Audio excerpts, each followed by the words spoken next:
मित्रांनो, परमेश्वर मंदिरात नाही, ज्याच्या हृदयामध्ये माणुसकी आहे त्याच्या अंतःकरणात परमेश्वर असतो. देवाने जे दिलंय त्यातलं थोडंसं इतरांनाही देऊन पाहावं.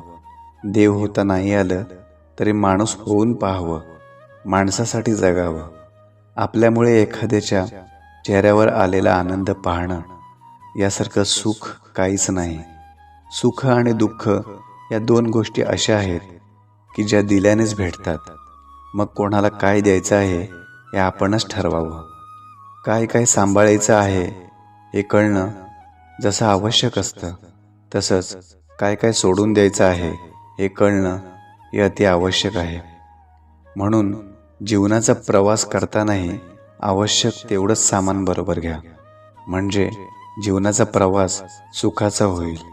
एक गोष्ट लक्षात ठेवा, आयुष्यात कोणत्याही गोष्टीचा गर्व करू नका, कारण जो देऊ शकतो तो परत घेऊ सुद्धा शकतो. स्थिती आणि संपत्ती एखाद्याला तात्पुरते महान बनवते, पण नैतिकता आणि माणुसकी माणसाला नेहमीच आदर्श बनवते.